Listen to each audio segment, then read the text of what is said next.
जय श्री राधे कृष्णा। दोस्तों, आपके द्वारा सभी वीडियो पर दिए गए स्नेह के लिए आप सभी का आभार।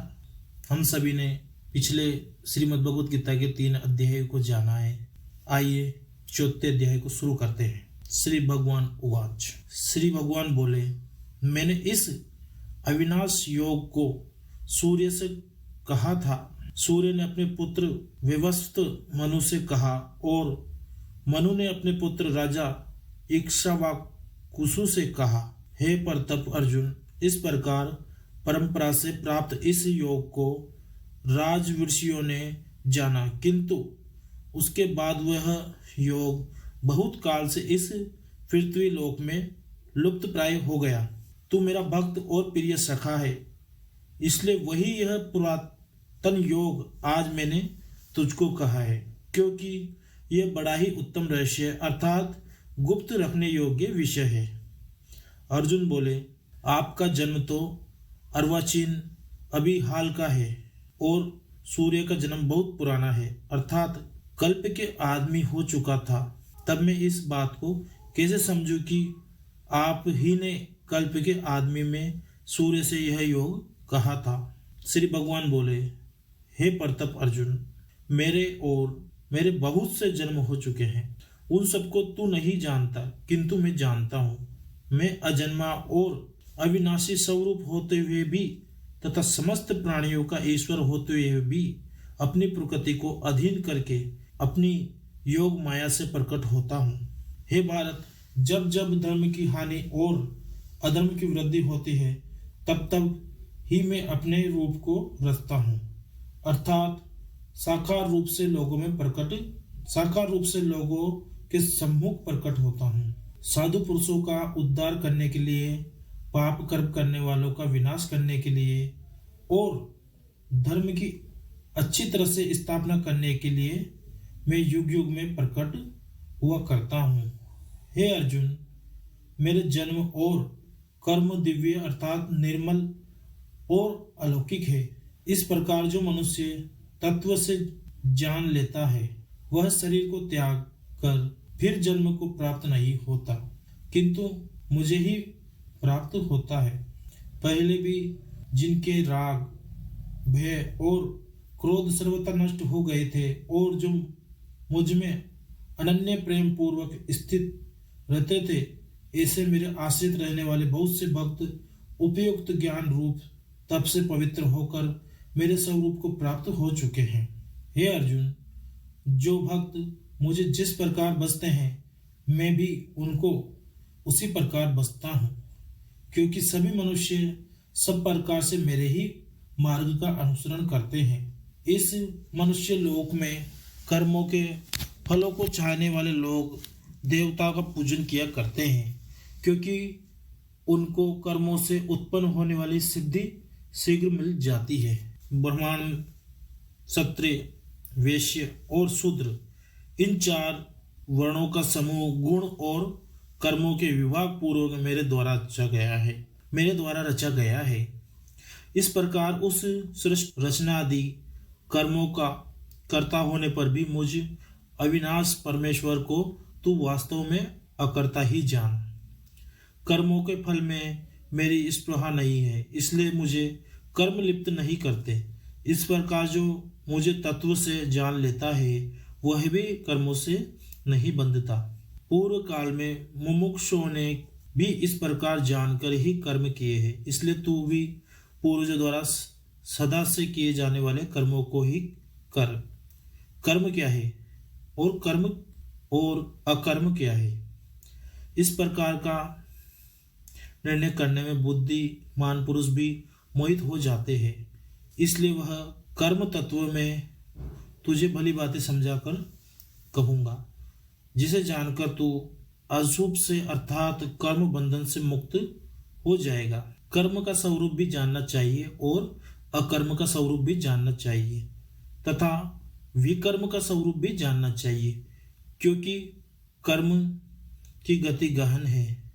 जो मनुष्य कर्म में अकर्म देखता है और जो अकर्म में कर्म देखता है, वह मनुष्य में बुद्धिमान है और वह योगी समस्त कर्मों को करने वाला है। जिसके संपूर्ण शास्त्र सम्मत कर्म बिना कामना और संकल्प के होते हैं तथा जिसके समस्त कर्म ज्ञान रूप अग्नि के द्वारा भस्म हो गए हैं, उस महापुरुष को ज्ञानी जन भी पंडित कहते हैं। जो पुरुष समस्त कर्मों में और उनके फल में आश्रित का सर्वथा त्याग करके संसार के आश्रय से रहित हो गया है और परमात्मा में नित्य तृप्त है, वह कर्मों में भली भांति बरता हुआ भी वास्तव में कुछ भी नहीं करता। जिसका अंतकरण और इंद्रियों के शरीर सहित जीता हुआ है और जिसने समस्त भोगों की सामग्री का परित्याग कर दिया है, ऐसा आशा रहित पुरुष केवल शरीर संबंधित कर्म करता हुआ भी पाप को नहीं प्राप्त होता। जो बिना इच्छा के अपने आप प्राप्त हुए पदार्थ में सदा संतुष्ट रहता है, जिसमें ईर्ष्या का सर्वथा अभाव हो गया है, जो हर्ष शोक आदि द्वंद्वों से सर्वथा अतीत हो गया है, सिद्धि और असिद्धि में सम रहने वाला कर्मयोगी कर्म करता हुआ भी उनसे नहीं बंधता। जिसकी आश्कित सर्वथा नष्ट हो गई है, जो देहाभिमान और ममता से रहित हो गया है, जिसका चित्त निरंतर परमात्मा के ज्ञान में स्थित रहता है, ऐसा केवल यज्ञ संपादन के लिए कर्म करने वाले मनुष्य के संपूर्ण कर्म भली भांति विलीन हो जाते हैं। जिस यज्ञ में अर्पण अर्थात स्त्रुवा आदि भी ब्रह्म है और वह हवन किए हुए ज्ञान योग्य द्रव्य भी ब्रह्म है तथा ब्रह्म रूप कर्ता के द्वारा ब्रह्म रूप अग्नि में आहुति देना रूप क्रिया भी ब्रह्म है, उस ब्रह्म कर्म में स्थित रहने वाले योगी द्वारा प्राप्त किए जाने योग्य फल भी ब्रह्म ही है। दूसरे योगी जन देवताओं के पूजन रूप यज्ञ का ही भली भांति अनुष्ठान किया करते हैं और अन्य योगी जन परब्रह्म परमात्मा रूप अग्नि में अभेद दर्शन रूप यज्ञ के द्वारा ही आत्म रूप यज्ञ का हवन किया करते हैं। दूसरे योगी जन इंद्रियों की संपूर्ण क्रियाओं को और प्राणी की समस्त क्रियाओं ज्ञान से प्रकाशित आत्म संयोग रूप अग्नि में हवन किया करते हैं। कई पुरुष द्रव्य संबंधी यज्ञ करने वाले हैं, जितने ही तपस्या रूप यज्ञ करने वाले हैं तथा दूसरे कितने ही योग रूप यज्ञ करने वाले हैं।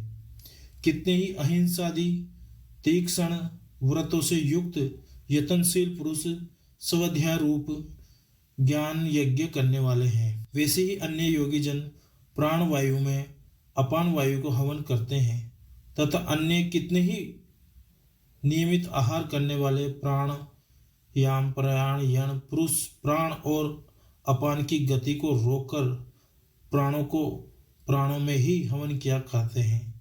ये सभी साधक यज्ञों द्वारा पापों का नाश कर देने वाले और यज्ञों को जानने वाले हैं। हे कुरुश्रेष्ठ अर्जुन, यज्ञ से बचे हुए अमृत का अनुभव करने वाले योगी जन सनातन परब्रह्म परमात्मा को प्राप्त होते हैं और यज्ञ न करने वाले पुरुष के लिए तो यह मनुष्य लोक भी सुखदायक नहीं है, फिर परलोक कैसे सुखदायक हो सकता है। इस प्रकार और भी बहुत तरह के यज्ञ वेद की वाणी से विस्तार से कहे गए हैं। उन सबको तू मन इंद्रिय और शरीर की क्रिया द्वारा संपन्न होने वाले ज्ञान इस प्रकार तत्व से जानकर उनके अनुष्ठान द्वारा तू कर्म बंधन से सर्वथा मुक्त हो जाएगा।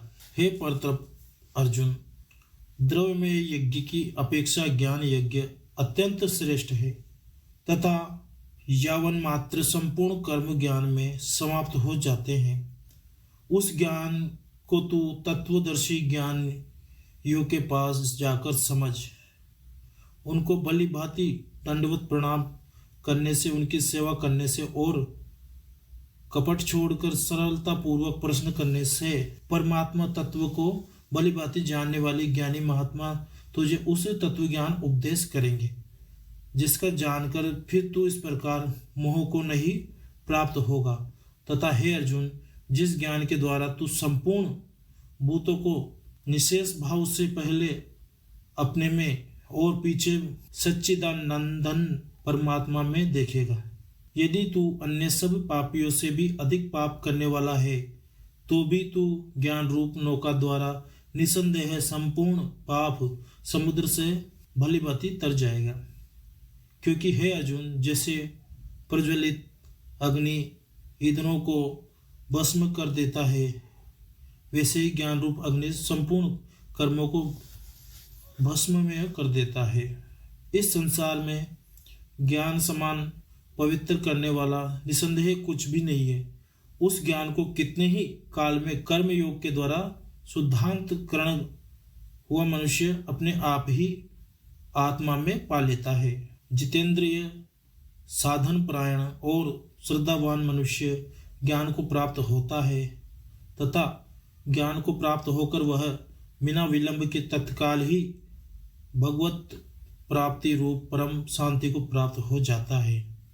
विवेकहीन और श्रद्धा रहित संयस युक्त मनुष्य परमार्थ से अवश्य भ्रष्ट हो जाता है। ऐसे संयम युक्त मनुष्य के लिए न यह लोक है, न परलोक है और न सुख ही है। हे धनंजय, जिसने कर्म योग की विधि से समस्त कर्मों का परमात्मा में अर्पण कर दिया है और जिसने विवेक द्वारा समस्त संयमों का नाश कर दिया है, ऐसे वश में किए हुए अंत करण वाले पुरुष को कर्म नहीं बांधते। इसलिए हे भरत वशी अर्जुन, तू हृदय में स्थित इस अज्ञान जनित अपने विवेक ज्ञान रूप तलवार द्वारा छेदन करके समत्व रूप कर्म योग में स्थित हो जा और युद्ध के लिए खड़ा हो जा। और यहाँ 4 अध्याय समाप्त होता है। आप सबने अब तक 4 अध्यायों को जाना है। अब तक के आपके द्वारा इसने दिए गया है, उसके लिए आप सभी का बहुत बहुत धन्यवाद। वीडियो को लाइक करें, एक प्यारा सा कमेंट करें, चैनल सब्सक्राइब करें। मिलते हैं अगले अध्याय में।